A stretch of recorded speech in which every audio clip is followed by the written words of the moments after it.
Salut salut, bienvenue pour une nouvelle vidéo. Aujourd'hui vous l'avez vu, c'est ma palle du mois de juillet et j'ai choisi la jeunesse. Je vais vous expliquer vite fait le pourquoi du comment j'ai choisi la jeunesse. En fait, début mai, fin avril, au mois d'avril en gros, j'ai commencé à préparer ma palle de la fantaisie, donc du mois de mai. J'ai sorti tous les livres que je pensais qu'étaient de la fantaisie de ma palle et je me suis retrouvée avec énormément de livres. Je le savais avant même de sortir le livre et de vous faire littéralement la pile devant moi. Et je me suis dit, clairement, je lirai pas tout, ça sert à rien que je les mette tous dans la palle, c'est pas possible que je lise tout ça. Donc, j'ai vérifié pour chaque livre si c'était bien de la fantaisie ou pas. Et du coup, j'ai sorti ce qui était plutôt du fantastique que de la fantaisie. Et je me suis retrouvée avec, je crois, trois livres qui sont des tomes 1 et qui étaient plutôt du fantastique et de la jeunesse et que j'avais très très très envie de lire. Et du coup, je me suis dit que j'allais me les prévoir au mois de juin, je pouvais pas, du coup, au mois de juillet. Et puis je me suis dit, bah, tant qu'à faire, autant faire un mois thématique complet. Donc j'ai commencé à sortir les livres de ma palle pour faire cette palle du mois de juillet par rapport à la jeunesse. Et là, je me suis rendu compte que j'avais un seul one-shot jeunesse.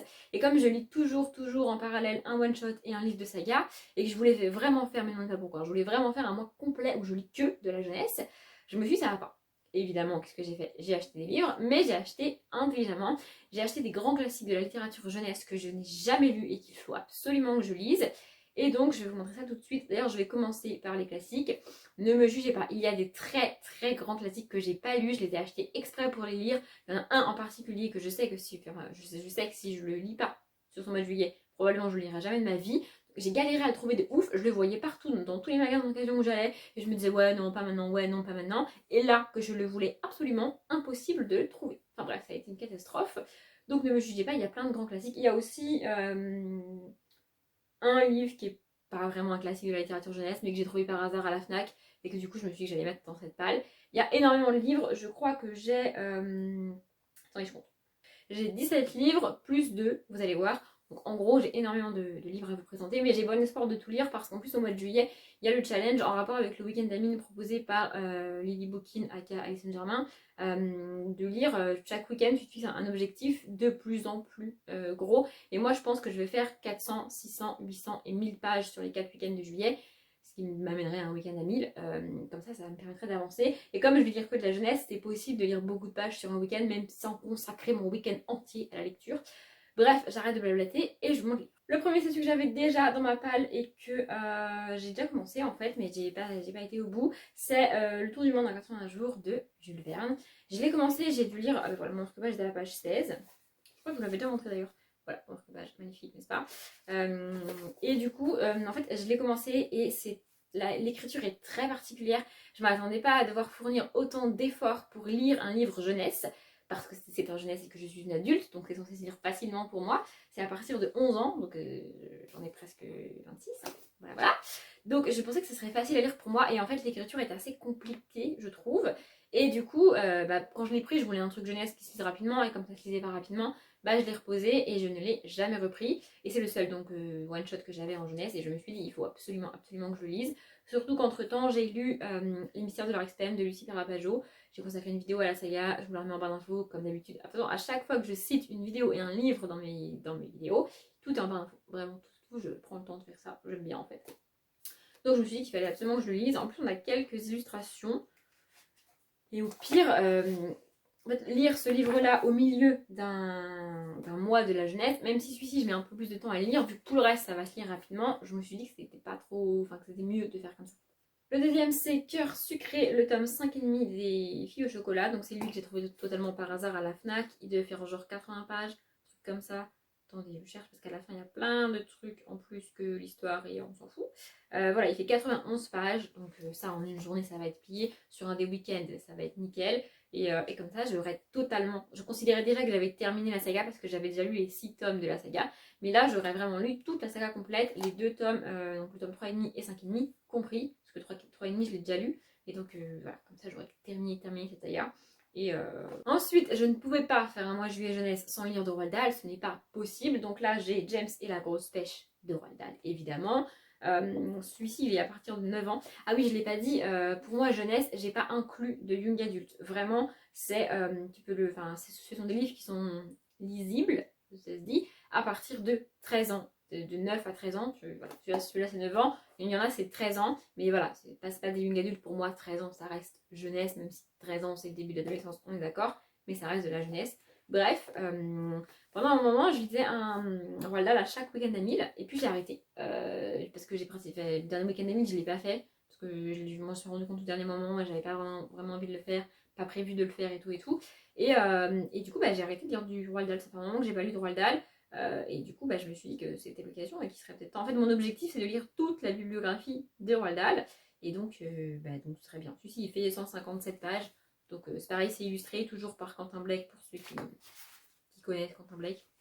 Voilà, donc j'ai hâte de lire celui-là. Celui-là, je l'ai trouvé totalement par hasard. C'est Vendredi ou la vie sauvage de Michel Tournier. C'est pareil, c'est un grand classique de la littérature. Il est plus lourd, celui-là. Il est dans la collection Folio lourd. Je sais pas si vous voyez ce que je veux dire. Les anciens sont plus légers et les récents sont plus lourds. C'est pareil, cette fois-ci c'est illustré carrément en couleur. Je sais pas du tout de quoi ça parle, je sais juste que c'est un classique de la littérature jeunesse que j'ai pas eu la chance de découvrir à l'école, ou la malchance de découvrir à l'école, parce que j'aimais pas lire les livres qu'on m'imposait, mais bref. Et du coup, je l'ai trouvé par hasard, je me suis dit, allez, c'est parti. Celui-ci, il fait, je vais vous dire le nombre de pages à chaque fois, ça va me rassurer sur le nombre de livres que j'ai mis dans cette palle. Donc, apparemment, il fait 165 pages. Et en plus, c'est illustré, les chapitres sont courts, on a des petits trucs et tout. Et ça reste de la jeunesse, celui-ci il est à partir de 11 ans. Donc voilà. Ensuite j'ai Sa Majesté des Mouches de William Golding. Alors celui-ci, pour tout vous avouer à quel point je suis débile, je ne savais même pas que c'était considéré comme de la jeunesse. Mais voilà, comme ça c'est fait. Celui-ci c'est à partir de 12 ans et il fait une page 323. Celui-ci est un peu plus long, d'autant qu'il n'est pas illustré. Ah si, il y en a quand même des petites illustrations. Attendez, je vous montre ça parce qu'évidemment elle vient de passer. Il faut que j'aille retrouver. Voilà, elle est là. En noir et blanc, tout ça. Je sais pas du tout de quoi ça parle. Je vois ça un peu comme un jeunesse avec une morale, un peu comme un conte avec un message à passer aux enfants, un truc qui fait un peu réfléchir, même si c'est de la jeunesse. C'est pas que la jeunesse ne fait pas réfléchir d'habitude, mais je vois celui-ci particulièrement comme un livre de réflexion destiné à la jeunesse. Et franchement, quand je l'ai trouvé et que je me suis dit, ah, c'est de la jeunesse, je pourrais le lire au mois de juillet, bah, je l'ai pris et j'ai pas réfléchi. Voilà une autre illustration si vous voulez. Et je sais pas de quoi ça parle. En fait, tout ce que je sais sur ces livres-là, c'est que ce sont des classiques de la littérature jeunesse, que je les ai pas lus et que je me suis dit que ce serait bien que je lise. Donc pas de résumé, mais comme je vous l'ai dit tout à l'heure, il y aura tous les liens vers les pages booknotes de chacun des livres si vous voulez les résumer. Ensuite, Cro-Blanc de Jack London, lui c'est pareil, ça fait... En fait, dans plusieurs livres que j'ai lus, le livre est cité et les personnages du livre lisent ce Cro-Blanc.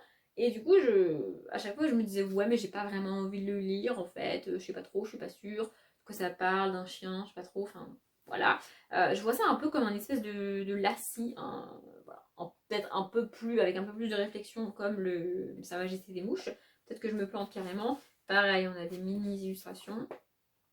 Et ce sont ceux qui sont le moins illustrés, ceux-là, on va pas se le cacher. Et en plus, ce sont les deux plus longs, celui que je viens de vous montrer et celui-ci, puisque celui-ci fait pas moins de, attendez, je dis ça, 365 pages. Donc, on est sur un livre assez conséquent quand même, on va pas se le cacher. Et il est à partir de 10 ans, si jamais ça vous intéresse, celui-là.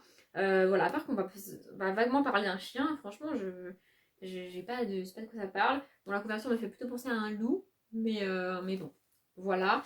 C'est un classique de la littérature jeunesse, il faut que je le lise, je vais le lire. Ensuite, j'ai trouvé Oliver Twist de Dickens. Alors, c'est une extrêmement vieille édition de chez Garnier, je ne connais pas du tout. Bibliothèque essentielle. Voilà, je ne sais pas de quoi ça parle, c'est un livre illustré en hardback, enfin illustré sur la 4e et en hardback. À l'intérieur, je ne sais pas si à l'intérieur, je sais pas s'il y a des illustrations. Non, il n'y en a pas. C'est écrit plus petit que dans les autres et c'est l'un des plus longs puisqu'il fait plus de 600 pages. Après lui, c'est pas bien grave si je le lis pas en entier. D'ailleurs ça m'a fait rire parce qu'en fait en le feuilletant comme ça, je me suis rendu compte qu'il y avait une espèce de papier au milieu et je me suis dit mais c'est quoi ce délire? Et en fait c'est un très, attendez je vous montre, c'est un très vieux ticket de caisse, voilà, des machines où tu tapes toi-même dessus. Et je pense que la personne s'est arrêtée là, donc à la page 145. Ce qui me fait un peu peur, on va pas se le cacher. Pour celui-ci du coup j'ai pas l'âge vu que c'est pas un folio junior. Mais c'est de la jeunesse, c'est sûr, c'est Dickens. J'ai aussi d'autant plus peur que de 1, je sais pas vraiment de quoi ça parle, à part qu'on va suivre Oliver Twist. Merci de pour cette info. Et de 2, j'ai pas eu une super première expérience avec Dickens, puisque j'ai essayé de lire Un chant de Noël, et j'ai pas du tout accroché avec son histoire de fantôme, de vieux monsieur grincheux et des trucs, franchement, moi j'ai pas du tout aimé. Mais ici, je me dis qu'on aura peut-être un peu moins de fantastique, donc ça pourrait le faire. Après, je vais pas vous le cacher, c'est peut-être le dernier que je vais commencer de tous ceux que je vous ai montré en one shot. Et si je le finis pas ou si je vois que ça le fait pas, je lirai pas. Je l'ai pris parce qu'il était là et parce que je me suis dit autant le prendre et autant essayer maintenant au mois de juillet. Mais si j'y arrive pas, j'y arrive pas. Au pire, je le reposerai et je le lirai plus tard dans ma vie.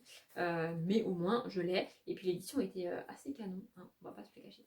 Et enfin le dernier, je crois que c'est le plus classique de tous les classiques parce qu'il est classique pas seulement en jeunesse mais pour la littérature globale de toute la vie et je ne l'ai pas lu.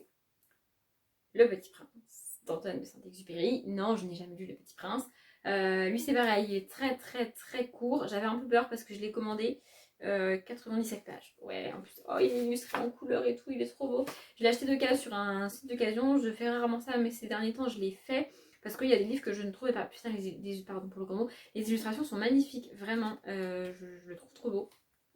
Et donc j'avais peur de me retrouver avec une vieille édition dégueulasse, tachée, déchirée. Et pas du tout, je suis trop contente. Voilà, c'est lui que je voulais absolument lire au mois de juillet. Ça fait des années que je me dis qu'il faudrait que je le lise.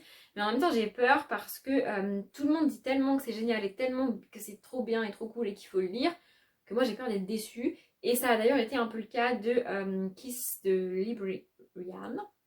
J'arrive pas à dire ce mot. Donc c'est une booktubeuse. Je sais pas comment elle s'appelle dans la vraie vie. Mais bref. Je vous montrerai sa chaîne en barre d'infos si jamais vous la connaissez pas. Elle l'a lu il y a pas très très longtemps. Et elle a dit, si j'en avais pas autant entendu parler, peut-être que j'aurais adoré, mais là, j'ai pas trouvé ça ouf. Peut-être que si je l'avais lu quand j'étais jeune, j'aurais surkiffé, mais là, j'ai pas trouvé ça dingue. En gros, c'est ça son avis. Et j'ai peur d'avoir le même. Du coup, elle m'a pas du tout confortée dans l'envie de le lire, hein, mais je vais le lire quand même. Pareil, lui, j'essaierai de me le caser sur un des week-ends.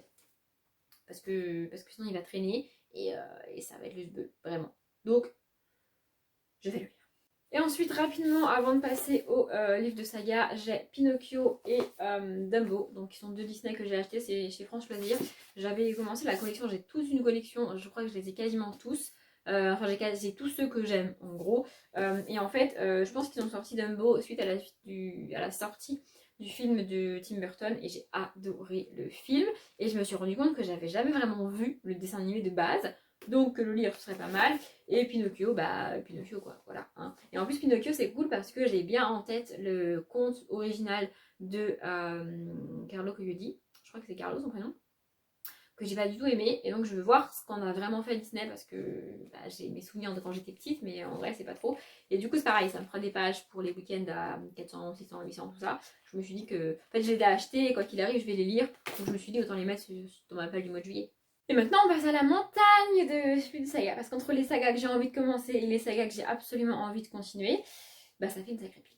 C'est parti. Le premier c'est L'Arbre au Corbeau, le tome 7 des désastreuses aventures des orphelins Baudelaire de Lemony Snicket. C'est celui qui me manquait, parce qu'en fait j'ai trouvé tous les livres de cette saga dans la même édition d'occasion, sauf le 7, et du coup ça me bloquait pour avancer en fait. J'étais deg d'avoir les 8, 9, 10, 11, 12, 13 et pas pouvoir les lire parce que j'avais pas le 7.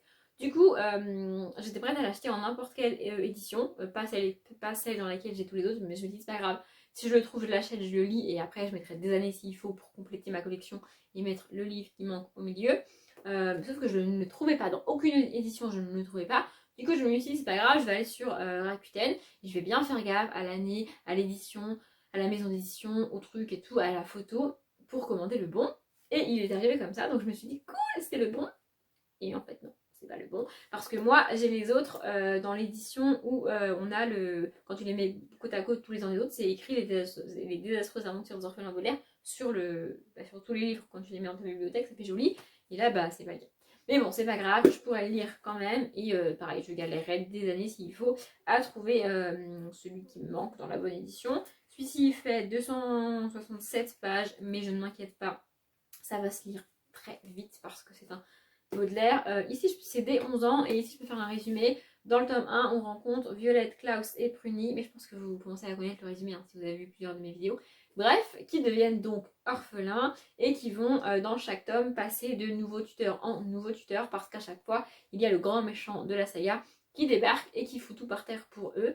Et donc ils sont obligés de changer d'endroit et de maison et et c'est galère, mais c'est bien, enfin je trouve ça beau de voir l'union entre frères et sœurs parce que en plus c'est destiné à des enfants de 11 ans et plus du coup, et ce sont des âges où quand tu as des frères et sœurs, en général tu t'entends pas trop avec tes frères et sœurs, t'es plutôt en mode chamaillerie et en mode il m'a fait ci, il m'a fait ça, il a dit ça, regarde c'est lui, en mode relou quoi, et de voir une famille, enfin 3 enfants soudés et proches comme ça, je pense que c'est cool pour les enfants de cet âge là et de plus vraiment. Donc du coup moi je la conseille à tout le monde, enfants et plus grands comme moi parce qu'il n'y a pas de raison. Celui-ci il faut absolument que je le lise, c'est Grégor, le tome 4, la prophétie des secrets de Suzanne Collins. Ça fait extrêmement longtemps qu'il est dans la palle et j'adore cette saga, et parce que j'adore cette saga j'ai énormément de mal à avancer.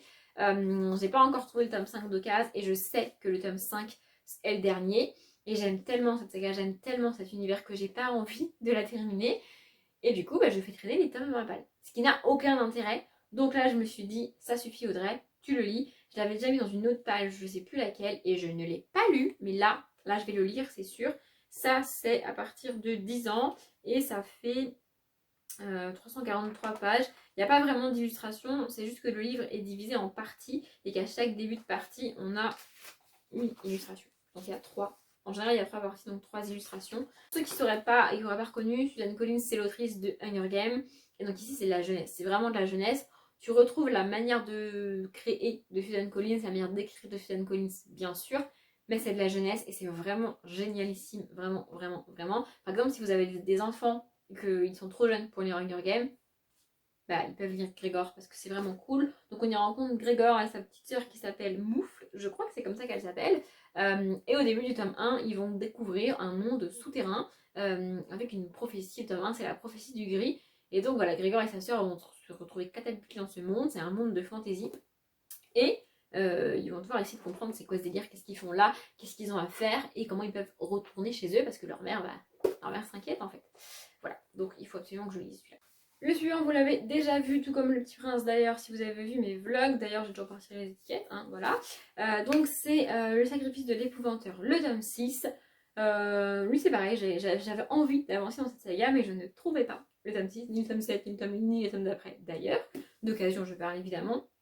Et donc, je me suis dit que j'allais me le commander. Et quand il est arrivé, je me suis dit, bah tiens, je peux peut-être le rajouter. Je crois que dans le tome 1, le héros qui s'appelle Thomas, c'est ça, a 13 ans, donc ça reste de la jeunesse. Et c'est de la jeunesse qui fait un peu peur, du coup c'est pas pour tous les enfants, c'est pas pour tout le monde, parce qu'on est quand même dans un univers avec des sorcières et des créatures un peu surnaturelles qu'il faut combattre et empêcher de nuire et empêcher de faire du mal aux gens. Donc on a des scènes assez... c'est pas gore, c'est pas sanglant, faut pas déconner, mais qui peuvent faire peur aux plus jeunes, donc c'est pas forcément pour les plus jeunes. Mais si vos enfants n'ont pas peur d'avoir peur, ou vos frères, sœurs, cousins, cousines, je sais rien, moi je trouve ça très cool et j'aime de plus en plus cette saga. Cette saga, je trouve chaque tome meilleur que le précédent et c'est top. Bon, j'ai une édition un peu merdique, c'est-à-dire que c'est à l'envers. Mais c'est pas grave, c'est-à-dire que là c'est à l'endroit et là c'est à l'envers. Mais c'est pas grave, en même temps je m'en fous, tout ce que je veux c'est lire le livre, et une fois qu'il est refermé et posé dans la bibliothèque, on voit pas qu'il est à l'envers. Le suivant, c'est Sherlock Lupin et moi, le tome 3, l'énigme de la rose écarlate. Donc là, c'est de la jeunesse. C'est pas écrit à partir de quel âge c'est. Je pense que c'est écrit sur l'édition de base, mais moi j'ai les éditions France Loisirs. Donc ici, on y suit le petit Sherlock, le petit Lupin et la petite Irène Adler. Parce que je l'ai pas dit, mais c'est écrit par Irène Adler, aka Pierre Domenico Baccalario et Alexandro aussi. Voilà, ici c'est pareil, on n'a pas d'illustration, on a juste des petites images, quand même, illustrations à chaque début de chapitre comme ça, mais c'est pareil, ça se fait très vite, les marches sont énormes et voilà, c'est trop bien. Ce sont des livres d'enquête, on suit donc nos 3 personnages principaux qui mènent dans chaque tome une enquête, il y a un truc qui s'est passé et en tant qu'enfant et futur Sherlock et futur Lupin, ils essayent de comprendre qu'est-ce que c'est que ce délire et qu'est-ce qui s'est passé. J'aime bien, c'est pas ma saga jeunesse préférée, mais ça se lit bien et je passe un bon moment à chaque fois. Et là, je me suis dit que il était temps de le lire parce que ça fait quand même un petit moment qu'il est là et que ça me permettrait d'avancer dans la saga. Je crois que le tome 4 n'est pas encore sorti chez France Loisirs, mais comme ça, dès qu'il sortira, je pourrai l'acheter et je pourrai le lire. Le suivant, c'est pareil, vous l'avez vu dans mes vlogs, donc c'est Les Mondes de Willan, le tome 1, La forêt des captifs de Pierre Bottero. J'ai hésité à le mettre celui-ci parce que j'en avais déjà beaucoup, et puis je me suis dit, j'ai envie de le lire en vrai. Du coup, en fait, mon problème c'est que j'ai envie de lire tous ces livres et que je sais pas si je vais avoir le temps de tout lire, mais je suis incapable de vous dire là maintenant tout de suite quel livre dans 10 jours je vais avoir plus envie de lire que l'autre. Du coup, j'ai tout mis. Hein, voilà. Donc ici, je sais même pas de qui on va suivre, enfin, je sais même pas comment ça reprend par rapport à la quête des Willan. Je sais pas où on va être, qui on va suivre et je sais pas du tout qu'est-ce qui va se passer. Mais j'ai adoré la quête des Willan. Dans la quête des Willan, on rencontre Camille, Aka et Willan qui va découvrir qu'elle est peut-être pas tout à fait humaine et qu'il y a tout un autre monde avec un truc qui se passe et elle a une histoire avec son frère et tout. Enfin, elle découvre un monde de fantaisie, mais en même temps elle reste dans notre monde à nous. Elle découvre qu'elle n'est pas totalement humaine et elle va devoir se démerder avec tout ça. En fait, j'ai adoré la première trilogie, vraiment. Et donc ici, c'est la deuxième trilogie qui se passe soit après, soit avant, je sais plus, je pense après, mais en tout cas qui a été écrit après, par l'auteur, qui est malheureusement décédé. Et du coup, on suit toujours Ewilan, hein, puisque les mondes d'Ewilan, on est toujours avec Ewilan. Celui-ci est quand même pas mal gros, hein, puisqu'il fait 350 pages en gros. Mais les chapitres, je viens de voir que les chapitres sont extrêmement courts et j'adore ça. Genre ils font 4-5 pages maxi. Il n'y a pas vraiment d'illustration. On a juste ce petit truc là en haut à droite de chaque début de chapitre. Hein. C'est vraiment le même à chaque fois. Mais voilà, j'ai qu'une hâte, c'est de lire cette saga là et d'enchaîner avec Elana que j'ai aussi acheté au complet. Voilà, du coup, j'ai pas pu résister à le mettre dans cette palle. On arrive enfin aux livres qui m'ont fait créer cette palle, à savoir les premiers tomes de saga que j'avais envie de commencer au mois de mai et que j'ai pas pu. Donc ici on a Le Manoir, le tome 1, Liam et la carte d'éternité de Evelyne Brissou-Pellen. Ce sont des sagas et des autrices dont j'ai entendu beaucoup parler sur Booktube. Du coup je ne sais pas de quoi ça parle, mais tout ce que je sais c'est que j'ai envie de les lire. Voilà, faut pas chercher plus loin, hein. Pas de... Voilà. Ici pareil, il fait 360 pages, mais c'est écrit gros. Les chapitres sont plutôt courts et on a des marges, des trucs et tout. Et on a surtout le système de pages blanches. Vous savez, à la fin d'un chapitre, quand le chapitre finit sur cette page-là, l'autre il démarre là. Donc on a une page blanche, ce qui fait que ça se lit plus vite. Donc voilà, je pense qu'au cours de la palle, j'alterne, enfin du mois, de la palle, n'importe quoi. Au cours du mois, j'alternerai une suite de saga, un premier tome, une suite de saga, un premier tome, parce que je me suis rendu compte que fin mai, j'ai commencé 3 sagas à la suite, je crois, et j'aime pas faire ça. Je préfère séparer mes débuts de saga dans ma tête et chronologiquement, parce que sinon j'ai l'impression que je me perds dedans. Bref, le suivant, c'est presque fini, promis, c'est La Légende des 4, donc le tome 1, toujours, Le Clan des Loups de Cassandra O'Donnell, c'est pareil. Lui, je l'ai acheté à France Loisirs et je crois que c'est lui qui est dédicacé. Ou c'est l'autre, je sais plus. Non, c'est lui qui est dédicacé par Cassandra O'Donnell. Alors, c'est pas, elle a pas écrit sur chaque livre, hein. Je pense qu'elle a écrit un texte et qu'ils l'ont imprimé sur chaque livre, mais je trouve ça cool quand même. Ici, on a un travail d'édition assez cool. On a les numéros de page en bas et le début de chaque chapitre qui est comme ça, avec un loup pour le titre. Et on a ça comme ça. Voilà, je trouve ça cool quand ils font des... C'est pas grand chose, mais je trouve ça cool quand ils font des petits trucs comme ça. Celui-ci fait 350 pages, en gros du gros. C'est pareil, c'est écrit assez gros. On a la fameuse page blanche, ça va se lire vite, ça va se lire vite, ça va se lire vite. Et j'ai hâte de voir ce que ça donne parce que celui-ci, plus que l'autre, tout le monde a adoré, tout le monde a dit que c'était cool. Alors celui-ci est plus peut-être du young adulte, c'est plus peut-être à partir de 13-14 ans, je sais plus. Mais pour moi, je considère ça que c'est quand même de la jeunesse et j'avais juste envie de le lire. Donc voilà. Ensuite, un vrai livre de jeunesse pour le coup, pour le renard vipère de tome 1, Albin de Paul Ivoire, chez Poulpe Fiction. Je dirais rarement les maisons d'édition, mais c'est chez Poulpe Fiction. Lui, j'ai trouvé 2 cases totalement par hasard. Alors lui, il est extrêmement court et puis alors, il est tout illustré. Donc à mon avis, ça va se lire tout seul, vraiment. Et je sais de quoi ça parle. On va suivre une poule, un renard, une vipère. Le meuf n'en a aucune idée. Mais pareil, lui, il fera partie de ceux que je vais lire sur les week-ends de tout ça, là, parce qu'il fait 156 pages. Et à mon avis, ça va se bouffer, mais vraiment. Après, il est pas impossible que je n'aime pas et que j'abandonne, hein, mais bon, on verra. En fait, quand je prévois mes pages, j'ai toujours l'impression que je vais tout lire. Et donc, par exemple, pour le mois de mai, j'avais l'impression que j'allais tout lire jusqu'au bout et que du coup, j'aurais pas le temps de tout lire. Sauf qu'en fait, il y en a que j'ai abandonné. Donc, en vrai, j'ai eu le temps. Après, j'espère que j'abandonnerai aucun des livres que je vous ai montrés aujourd'hui. Mais si ça arrive, bah ça arrive quoi. Bref, tout ça pour dire que je sais pas de quoi ça parle, à part qu'on va suivre des petits animaux, qu'apparemment c'est hyper mignon, hyper fun, et que par exemple Picky Bouki a adoré. Donc je vois pas pourquoi j'aimerais pas. Et enfin, le dernier, c'est section 13, le tome 1, Jack et le bureau secret de James R. Hannibal. Franchement, je l'ai vu, je ne sais pas combien de fois en vidéo, mais la vidéo ne rend pas justice à la beauté du livre. Il est magnifique, vraiment. Il brille, ça c'est en surbrillance, en mode brillant, et quand tu touches c'est tout lisse, c'est trop beau. Et je sais pas de quoi ça parle. Voilà. Je sais qu'on va suivre un jeune homme. Pareil, j'ai pas l'âge à partir duquel on peut le lire, selon l'éditeur toujours. Mais il fait presque 400 pages. Je pense qu'avec le... Ça doit être le deuxième plus long après Oliver Twist. Mais c'est pas grave.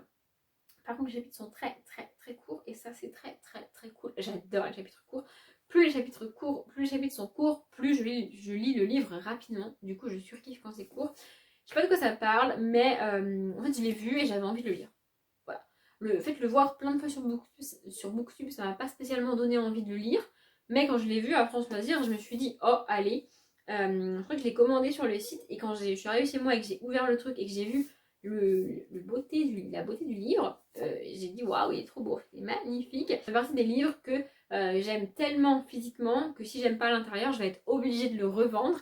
Et ça va me dégoûter de me séparer d'un livre comme ça. C'est peut-être débile et très superficiel, mais c'est comme ça, il a déjà plein de poussière, c'est super. Bref, voilà, ma vidéo est terminée. Je suis désolée si vous avez trouvé ça trop long, mais je ne pouvais pas faire plus court en vrai. La Audrey du montage va me détester et doit me détester actuellement, mais c'est pas grave. Du coup, si vous avez prévu vous aussi une palle pour le mois de juillet, allez-y, faites-vous plaisir. Dites-moi ce que vous avez envie de lire, si vous avez envie de me le dire. Si vous avez lu, c'est parmi tous ces livres, si vous en avez lu certains, n'hésitez pas à me le dire parce que exceptionnellement, au moment où sort cette vidéo, j'ai pas encore lu ces livres-là. D'habitude, ça arrive rarement, notamment pour les book hauls, mais là, ce sera le cas, puisqu'elle sort tout début juillet. Donc, je ne lis pas, j'ai pas encore lu les livres. Donc, dites-moi lequel vous avez aimé, pas aimé, pourquoi, et tout ça, et comme ça, je pourrai les lire. Moi, je vais aller ranger mes livres. Et du coup, je m'arrête là. J'espère que ça vous a plu. Comme d'habitude, je vous souhaite une bonne journée, un bon après-midi, un bon appétit ou une bonne nuit. Et je vous dis à bientôt.